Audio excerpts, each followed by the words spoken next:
Okay, so there are few more points about RBC. एक है point कि जब भी हम हायर एल्टीट्यूड पे जाते हैं, when we go on higher altitude, तो वहाँ पर हमारे RBC का नंबर बढ़ जाता है, या फिर हम स्ट्रेचिंग एक्सरसाइज करते हैं तो हमारे RBC का नंबर बढ़ जाता है। मतलब कहने का ये है कि जब भी हमारी बॉडी को ज़्यादा ऑक्सीजन की रिक्वायरमेंट होगी, ठीक है, तो हमारी बॉडी के अंदर नंबर ऑफ RBC बढ़ जाएंगे, ठीक है, चाहे वो स्ट्रेचिंग एक्सरसाइज हो। स्ट्रेचिंग एक्सरसाइज का मतलब क्या होता है कि बहुत हार्ड वर्किंग या फिर हार्ड एक्सरसाइजेस तो जब हम करते हैं, ज़्यादा थक जाते हैं, तो दैट टाइम आरबीसी का नंबर इंक्रीज हो जाता है, ठीक है। तो जो भी लोग ज़्यादा एक्सरसाइज करते हैं या फिर जो एथलीट होते हैं, उनके अंदर नंबर ऑफ आरबीसी हमेशा उनका काउंट होता है वो नॉर्मल लोगों से ज़्यादा होता है, ठीक है। Okay, to increase blood haemoglobin, अगर किसी के अंदर जब हम कहते हैं ना खून की कमी हो गई है, तो खून की कमी नहीं होती है, वो हीमोग्लोबिन की कमी होती है, ठीक है। तो अगर हमें किसी के अंदर हीमोग्लोबिन का कंटेंट बढ़ाना है तो हमें क्या करना चाहिए, हमको उसके 3 चीज़ देनी पड़ेगी। तो जैसे आप कभी मार्केट में जाइए, तो अगर आप डॉक्टर को प्रिस्क्राइब करेगा तो आप देखेंगे जो टॉनिक जो दिया जाता है, जो आयरन टॉनिक होता है, उसके अंदर 3 चीज़ें होती हैं। एक क्या होती है, आयरन होता है, ओके, जो कि हीमोग्लोबिन फॉर्मेशन में काम करेगा, ठीक है। दूसरा फॉलिक एसिड होता है, फॉलिक एसिड क्या है, विटामिन B9, और तीसरा होता है कोबालामिन यानी कि vitamin B12।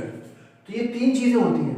Iron for haemoglobin formation होता है, और ये दोनों जो होते हैं वो मैचुरेशन ऑफ आरबीसी में काम आते हैं। आरबीसी के अंदर हीमोग्लोबिन होता है, तो आरबीसी का मैचुरेशन वगैरह भी होना चाहिए ताकि अच्छे से हीमोग्लोबिन कंटेंट रह सके, कहीं पर उसको जगह मिल सके प्रॉपर। तो आरबीसी का मैचुरेशन भी जरूरी है। तो ये दोनों जो है वो आरबीसी के मैचुरेशन में काम आते हैं, और ये हीमोग्लोबिन की फॉर्मेशन में काम आता है, ठीक है। अच्छा, मैंने आपको बताया था कल कि आरबीसी के अंदर न्यूक्लियस नहीं होता, लेकिन ये सही स्टेटमेंट नहीं है कंप्लीटली। हमें कहना चाहिए कि मैच्योर आरबीसी में न्यूक्लियस या फिर और सेल ऑर्गेनल्स नहीं होते हैं। इसका मतलब क्या है कि आरबीसी कई स्टेजेस में होकर बनती है। कहाँ बनती है, रेड बोन मैरो में। रेड बोन मैरो में कौन बनाता है, हीमोसिस्टोब्लास्ट, हमें पता है, ठीक है। हीमोसाइटोब्लास्ट हमने देखा था कल। तो हीमोसाइटोब्लास्ट जो होती है वो क्या बनाती है, वो आरबीसी बनाती है। लेकिन ये सारी स्टेजेस जो है, इन स्टेजेस के थ्रू होती हुई आरबीसी बनती है, और लास्ट में मैच्योर आरबीसी बन जाती है। तो जो मैच्योर आरबीसी होती है, this is called the mature RBC. यहाँ पर न्यूक्लियस नहीं होगा। लेकिन हम स्टार्टिंग से देखते हैं तो देखिए, हीमोसाइटोब्लास्ट ने give rise to pro erythroblast. क्या बनाती है, प्रो एरिथ्रोब्लास्ट। प्रो एरिथ्रोब्लास्ट फिर डेवलप हो जाती है इसमें बेसोफिलिक एरिथ्रोब्लास्ट। इसमें कहते हैं नेक्स्ट स्टेज आती है कौन सी, बेसोफिलिक एरिथ्रोब्लास्ट। बेसोफिलिक एरिथ्रोब्लास्ट को हम अर्ली एरिथ्रोब्लास्ट भी कहते हैं। फिर पॉलीक्रोमेटोफिलिक एरिथ्रोब्लास्ट आता है। पॉलीक्रोमेटोफिलिक एरिथ्रोब्लास्ट को हम लेट एरिथ्रोब्लास्ट भी कहते हैं, ठीक है। ओके, इसके बाद फिर ऑर्थोक्रोमेटोफिलिक एरिथ्रोब्लास्ट आता है। ऑर्थोक्रोमेटोफिलिक एरिथ्रोब्लास्ट को हम नॉर्मोब्लास्ट भी कहते हैं, ओके। तो यहां तक न्यूक्लियस प्रेजेंट है और सेल ऑर्गेनल्स भी प्रेजेंट है। लेकिन इसके बाद यहां पर इस स्टेज के बाद न्यूक्लियस में से निकल जाता है, इजेक्ट हो जाता है, ठीक है। और जो नई नई जो स्टेज बनती है उसका नाम क्या होता है, रेटिकुलोसाइट। और रेटिकुलोसाइट फिर फर्दर डेवलप हो जाता है फाइनली इसमें एरिथ्रोसाइट में या मैच्योर एरिथ्रोसाइट में, यानी कि RBC. This is what, RBC. तो मैच्योर आरबीसी, हमें ये स्टेजेस याद करने की जरूरत नहीं है, लेकिन हमें ये पता होना चाहिए कि जो न्यूक्लियस और सेल ऑर्गेनल्स होते हैं वो मैच्योर आरबीसी में एब्सेंट होते हैं, बाकी में नहीं होते। तो फिर मैंने ये सब क्यों बताया, ये सिर्फ मैंने आपको सिर्फ इसलिए बताया ताकि आपका कंसेप्ट एकदम क्लियर रहे। आप बस ये समझिए, अगर आपको ये याद है और ये पॉइंट याद है कि मैच्योर में जो होता है वो न्यूक्लियस नहीं होता, तो अभी काम चल जाएगा। पर फिर भी for better explanation I have just written the names, stages के नेम्स मैंने लिख दिए इसमें, ठीक है। तो ये हो गया। तो ये कुछ और पॉइंट्स थे जो कि हमें आरबीसी के बारे में जानने थे। इसके बाद हम स्टार्ट करेंगे डब्ल्यूबीसी, ओके। ओके, हम देखते हैं डब्ल्यूबीसी के बारे में। तो डब्ल्यूबीसी को हम व्हाइट ब्लड सेल्स भी कहते हैं और उनको ल्यूकोसाइट्स भी कहते हैं, ठीक है। ल्यूको वर्ड का मतलब होता है कलरलेस, तो कलरलेस साइट्स मतलब कलरलेस सेल्स, ओके। नेक्स्ट है शेप इनकी एमीबॉइड मिल जाती है। सम डब्ल्यूबीसी कैन डू फेगोसाइटोसिस। तो फेगोसाइटोसिस क्या होता है, फेगोसाइटोसिस का मतलब होता है एंगल्फ करना। तो कुछ सेल्स जो होती है डब्ल्यूबीसी जो होती है वो फेगोसाइटोसिस प्रोसेस शो करती है, मतलब वो एंगल्फिंग शो करती है, एंगल्फमेंट शो करती है बैक्टीरिया का, वायरस का। तो हमें बचाती है इस तरीके से, होते प्रोटेक्ट अस, ओके। नेक्स्ट है डायापेडिसिस। डायापेडिसिस एक प्रोसेस है जिसके थ्रू एक टाइप की डब्ल्यूबीसी की न्यूट्रोफिल्स होती हैं वो कैपिलरीज से बाहर निकल आती हैं। तो मान लीजिए ये कैपिलरी है, तो यहाँ से न्यूट्रोफिल्स बाहर निकल आएंगी, दे स्क्वीज आउट, ये बाहर आ जाती है, और इस प्रोसेस को हम बाहर आने के प्रोसेस को क्या कहते हैं, डायापेडिसिस। तो सम डब्ल्यूबीसीज which show amoeboid movement, तो वो स्क्वीज होकर कैपिलरी से बाहर निकल आती है। कैपिलरी से बाहर क्यों निकलती है? कैपिलरीज की जो वॉल होती है वो बहुत थिन होती है, made up of only endothelium. Okay, next है टीएलसी, टोटल ल्यूकोसाइट काउंट। तो जैसे आरबीसी काउंट होता है वैसे टीएलसी होता है, टोटल ल्यूकोसाइट काउंट। तो वो क्या है, 6000 to 8000 पर एमएम क्यूब ऑफ ब्लड या पर माइक्रोलीटर ऑफ ब्लड। ठीक है, लाइफ स्पैन वेरी करता है, फ्यू आवर्स से लेकर फ्यू डेज तक, पर एवरेज अक्सर बुक्स में 1 वीक इसको लिख दिया जाता है। ठीक है, लेकिन हम हर टाइप की डब्ल्यूबीसी का अलग तरीके से देखेंगे लाइफ स्पैन।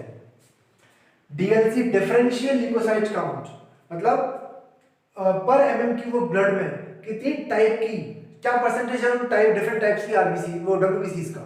ठीक है, तो जो डिफरेंट टाइप की जो डब्ल्यूबीसीज की जो परसेंटेज है पर एमएम क्यूब ऑफ ब्लड में, वो कहलाती है क्या, डीएलसी।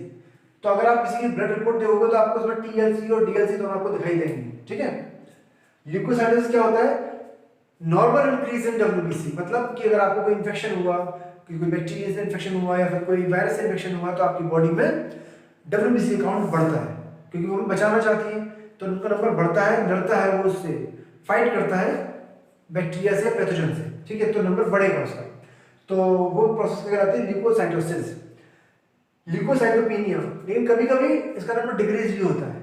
कुछ ऐसी डिजीज होती है जिनमें कि नंबर इसका डिक्रीज हो जाता है, जैसे कि एड्स, ठीक है, टाइफाइड, इसमें जो नंबर ऑफ डब्ल्यूबीसी है उसका नंबर कम हो जाता है। तो इस प्रोसेस, इस फिनोमेना को क्या कहते हैं, ल्यूकोसाइटोपेनिया। ल्यूकेमिया क्या है, एब्नॉर्मल राइज इन डब्ल्यूबीसी या एब्नॉर्मल इंक्रीज इन डब्ल्यूबीसी या टोटल ल्यूकोसाइट काउंट। तो अगर एब्नॉर्मली बढ़ता है तो उसे हम क्या कहते हैं, ल्यूकेमिया। इसी को ब्लड कैंसर भी कहते हैं is also known as blood cancer, leukemia.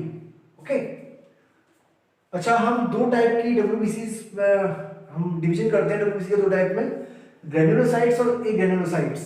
जो ग्रेन्युलोसाइट्स होती है उसके अंदर ग्रेन्यूल्स होते हैं, तो उसका साइटोप्लाज्म में ग्रेन्यूल्स मिलेंगे। तो पहला पॉइंट क्या है, साइटोप्लाज्म कंटेन ग्रेन्यूल्स। यहाँ पर देखिए साइटोप्लाज्म इज क्लियर, इसमें कोई ग्रेन्यूल्स प्रेजेंट नहीं है। नेक्स्ट है न्यूक्लियस, जो होता है वो मल्टी लोब्ड मिलता है, मतलब न्यूक्लियस सिंपल नहीं मिलेगा, उसमें कुछ लोब्स मिलेंगे, जैसे कि ये है, एक लोब ये है, ये लोब है, इसी दो से ज्यादा लोब्स भी मिलेंगे, वो हम देखेंगे बाद में अभी। तो मल्टी लोब न्यूक्लियस मिलता है, तो इसकी जो वो डब्ल्यूबीसी जिसमें भी मल्टी लोब न्यूक्लियस मिलता है उन्हें हम क्या कहते हैं, उस कैटेगरी को क्या कहते हैं, पॉलीमॉर्फोन्यूक्लियर डब्ल्यूबीसी। मतलब कहने का ये है कि ग्रेन्युलोसाइट्स को हम पॉलीमॉर्फोन्यूक्लियर डब्ल्यूबीसी भी कह सकते हैं। ठीक है, ओके। एक्चुअली में ग्रेन्युलोसाइट्स को नहीं, स्पेशली न्यूट्रोफिल्स के लिए वर्ड यूज करते हैं। ठीक है, क्योंकि इसमें मल्टी लोब न्यूक्लियस मिलता है। लेकिन कभी कभी क्या है कि ये वाला बना, ये बाइलोब्ड है, ये मल्टी लोब नहीं कहलाएगा, ये बाइलोब्ड है, ट्राइलोब भी मिलेगा, 3 लोब वाला। ठीक है, लेकिन अगर इससे ज्यादा मिलता है तो क्या कहते हैं, मल्टी लोब न्यूक्लियस। तो न्यूक्लियस की लोब्स मिलेंगी, तो मल्टी लोब न्यूक्लियस न लिखकर हमको यहाँ पर लिखना चाहिए क्या, कि lobes in nucleus are present, तो वो ज्यादा करेक्ट टर्म है। ठीक है, ओके। लेकिन वो डब्ल्यूबीसी, वो टाइप की ग्रेन्युलोसाइट्स जिसमें कि मल्टी लोब न्यूक्लियस मिलेगा, उस वो क्या कह रहा है, वो कौन सी वाली होती है, न्यूट्रोफिल्स। ठीक है, उसके बारे में हम देखेंगे अभी बाद में, तो अभी कंफ्यूज मत करिए इसको लेकर आप। अभी इसको आप चाहो तो इसको हटा सकते हो यहां से। ठीक है, ओके। तो मल्टी लोब न्यूक्लियस की बजाय यहां पर हमें लिखना चाहिए क्या, कि न्यूक्लियस हैज लोब्स, वो ज्यादा बेटर है। ये ग्रेन्युलोसाइट्स जो होती है उसमें क्या है, साइटोप्लाज्म क्लियर है, कोई ग्रेन्यूल्स में प्रेजेंट नहीं है, और न्यूक्लियस में भी कोई लोब नहीं है। तो एक ग्रेन्युलोसाइट्स क्या कहलाती है, मोनोन्यूक्लियर डब्ल्यूबीसीज। ठीक है, क्योंकि इसमें लोब्स नहीं है न्यूक्लियस की। थर्ड पॉइंट है found in lymphoid organs and bone marrow, और ये बनती है सिर्फ बोन मैरो में। लिम्फोइड ऑर्गन जैसे कि tonsils, Peyer's patches, intestinal mucosa, ठीक है, स्प्लीन, तो ये सब क्या है, these are thymus gland, these are lymphoid organs, तो ये वहां भी बनती है। तो there is small description about the WBC. इसके बाद हम डिफरेंट टाइप्स के डब्ल्यूबीसी पढ़ेंगे।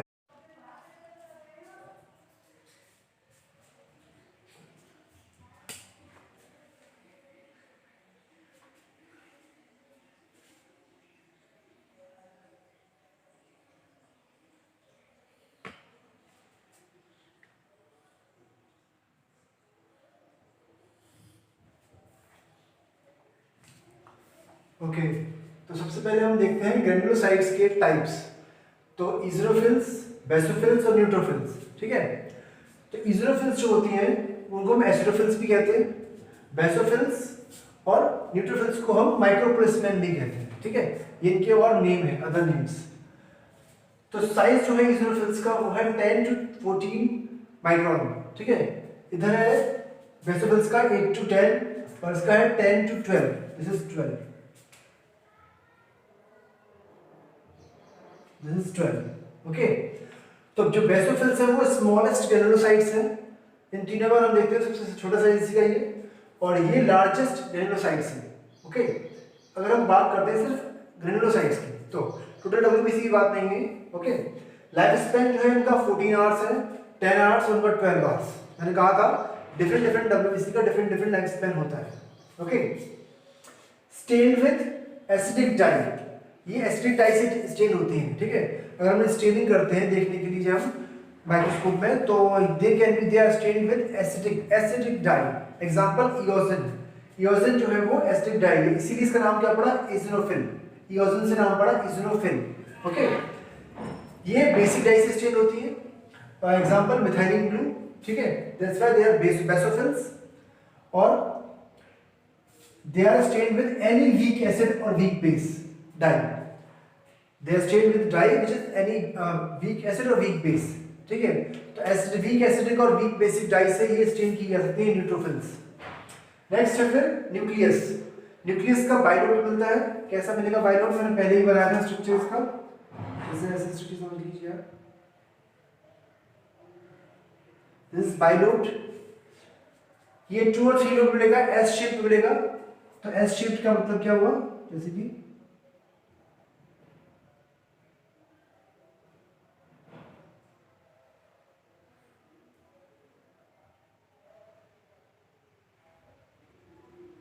यहां पर देखिए 1 लोब, 2 लोब, 3 लोब, तो एस शेप का इस तरीके से न्यूक्लियस मिलता है इसमें, ओके। और इसका 3 to 5 लोब बनते हैं, मतलब ये क्या होगा, मल्टी लोब्ड, मल्टी लोब्ड। तो मल्टी लोब किसमें मिला, न्यूट्रोफिल्स में। That's why neutrophils are also known as polymorphonuclear WBC.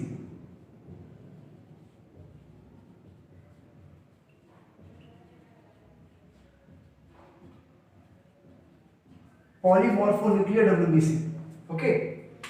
Next है परसेंटेज क्या है इनकी टोटल डब्ल्यूबीसी में, देखते हैं। मतलब हम ग्रेनुलोसाइट्स और एग्रेनुलोसाइट्स इन दोनों को मिलाकर बात कर रहे हैं, इसमें टोटल डब्ल्यूबीसी जो है उनमें परसेंटेज क्या है इसकी। तो इसकी परसेंटेज होती है 2 to 3% of TLC, total leucocyte count, ठीक है। इसकी है 0.5 to 1% ऑफ टीएलसी, मिनिमम है ये। सबसे कम जो डब्ल्यूबीसी होती है नंबर में वो यही होती है, और ये 60 to 65% मतलब मैक्सिमम। सबसे ज्यादा डब्ल्यूबीसी इनका नंबर होता है न्यूट्रोफिल्स का, सबसे कम है बेसोफिल्स का होता है, ठीक है। तो ये दोनों आपको याद रखना है। इंपॉर्टेंट पॉइंट क्या है इसके बारे में, increase in number in inflammatory response and resist infection, okay. तो ये इन्फ्लेमेशन के टाइम पर इनका नंबर बढ़ जाता है और ये इन्फेक्शन को रेसिस्ट करने में हेल्प करती है। बेसोफिल्स के बारे में क्या है, बेसोफिल्स जो है वो इनको एलर्जिक रिस्पांस प्रोड्यूस करती है, एलर्जिक रिस्पांस। और कैसे करती है, दे सिक्रीट सेरोटोनिन। पहली चीज क्या है, ये तो पॉइंट है, सिक्रीट।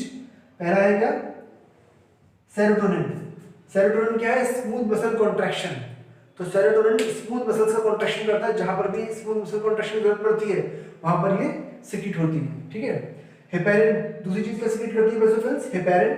हेपेरिन जो है वो क्या है, एंटीकोगुलेंट है या क्लॉट बस्टर है।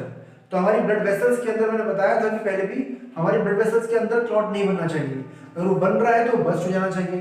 तो ये कौन करता है इस काम को, इस काम को करता है हेपेरिन, ठीक है। नेक्स्ट है हिस्टामाइन। हिस्टामाइन क्या है, वैसोडायलेटर, मतलब ब्लड वेसल्स को डायलेट कराने में हेल्प करता है, ओके। तो ये 3 केमिकल्स हैं जो सिक्रीट करती है बेसोफिल्स, और इन तीनों की मदद से ये एलर्जिक रिस्पांस देती है, ओके। इसके बारे में कोई ऐसा खास इंपॉर्टेंट पॉइंट नहीं है आपसे, ठीक है। तो यहाँ पर आप देखिए फेगोसाइटोसिस नॉन फेगोसाइटिक होती है, ये भी नॉन फेगोसाइटिक होती है, लेकिन ये फेगोसाइटिक है। It is very important thing. आपको न्यूट्रोफिल्स के बारे में कुछ चीजें अच्छे से समझ लेनी चाहिए कि ये फेगोसाइटिक है। दूसरा, सबसे ज्यादा नंबर में यही मिलती है।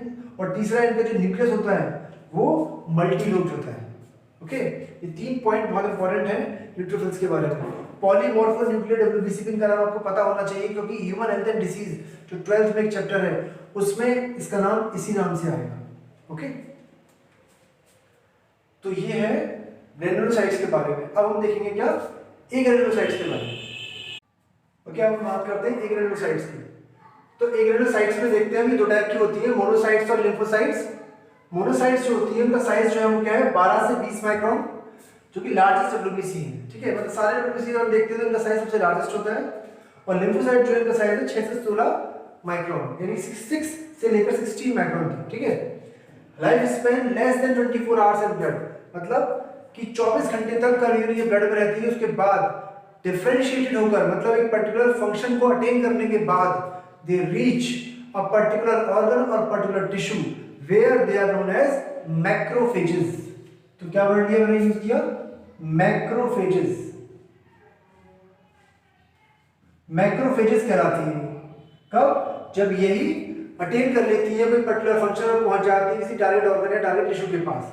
ठीक है, तो मैक्रोफेजेस और ब्लड, ये मोनोसाइट्स की बात है, बस फर्क ये है कि जब तक ये ब्लड में है ये मोनोसाइट्स हैं, और जब स्पेशल किसी पर्टिकुलर फंक्शन में टारगेट ऑर्गन में पहुंच जाएंगे या टारगेट टिश्यू में पहुंच जाएंगे, then they are known as macrophages. Okay, nucleus, इसका लाइफ स्पैन क्या है 5 to 7 डेज। न्यूक्लियस किडनी और किडनी बीन शेप होता है इसका, और इसका न्यूक्लियस बहुत लार्ज होता है, जिसकी वजह से कि साइटोप्लाज्म जो होता है वो पेरिफेरी में पहुंच जाता है, फिर किनारे में पहुंच जाता है। ठीक है, परसेंटेज इसकी 6 to 8% ऑफ TLC है टोटल ल्यूकोसाइट काउंट की, और ये 20 से 25% ऑफ TLC है। ओके, इंपॉर्टेंट पॉइंट क्या है इसके बारे में, they're also known as scavenger of blood, मतलब हमारी बॉडी में जब कोई ब्लड सेल्स डैमेज हो जाती हैं या फिर उनका कोई काम नहीं रहता तो ये अक्सर उसको एंगल्फ कर लेती है और खत्म कर देती है, तो स्कैवेंजर ऑफ ब्लड कहलाती है। यहां पर हम देखते हैं इंपॉर्टेंट पॉइंट, तो इसका क्या है, lymphocytes of two types, B cells and T cells. B cells जो होती है वो एंटीबॉडीज प्रोड्यूस करती है, दे प्रोड्यूस एंटीबॉडीज, लेकिन टी जो टी हेल्पर सेल्स होती हैं वो हेल्प करती है बी सेल्स की बाय प्रोवाइडिंग ग्रोथ फैक्टर्स। तो ये टी हेल्पर सेल्स इनको ग्रोथ फैक्टर्स देती है कुछ बी सेल्स को, ताकि एंटीबॉडीज प्रोड्यूस कर सके। इसीलिए टी सेल्स का नाम क्या होता है, T helper cells. Okay, next है फैगोसाइटोसिस। ये these are phagocytic but these are non phagocytic. Okay, तो दिस इज अबाउट एग्रैन्युलोसाइट्स।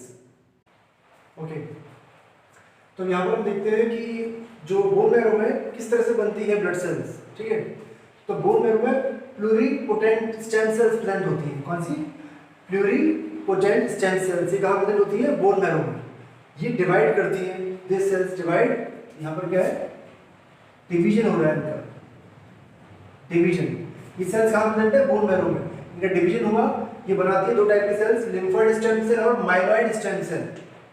जो लिम्फोइड स्टेम सेल होती हैं वो फिर से डिवाइड करती है और बनाती है प्री मैच्योर बी लिम्फोसाइट्स और pre mature T lymphocytes.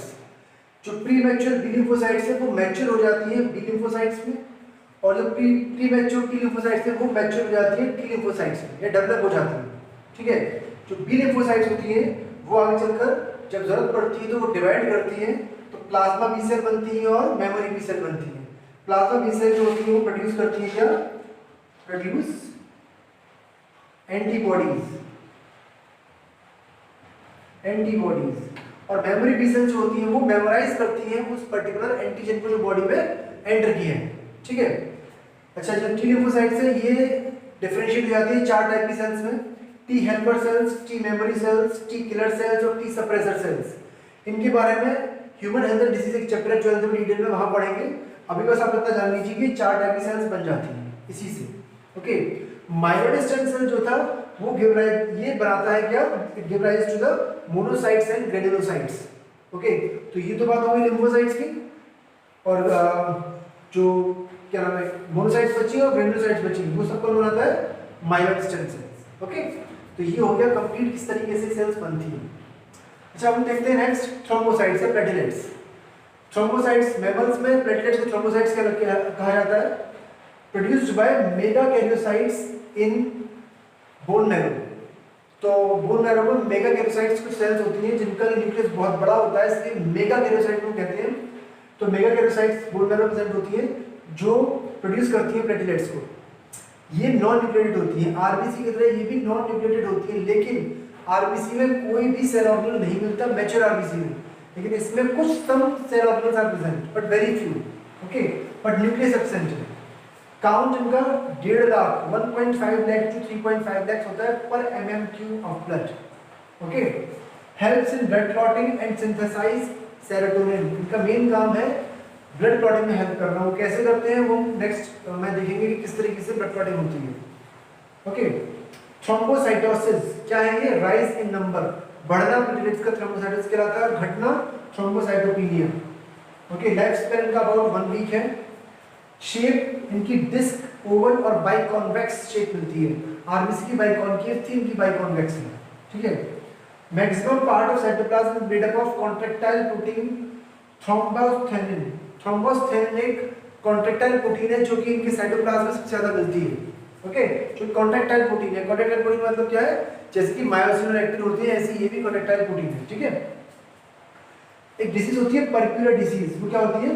पर्क्यूलर disease में अगर प्लेटलेट का काउंट जो है वो क्रिटिकल वैल्यू से कम हो जाता है, क्रिटिकल वैल्यू क्या है प्लेटलेट्स की? 40,000 पर mm³, अगर इससे भी नीचे चली जाती है प्लेटलेट का काउंट तो एक डिजीज हो जाती है, इसे हम कहते हैं क्या? पर्क्यूलर डिजीज, जिसमें रैशेस वगैरह हो जाते हैं बॉडी में, ओके। तो ये है इट्स ऑल अबाउट थ्रोम्बोसाइट्स या प्लेटलेट्स।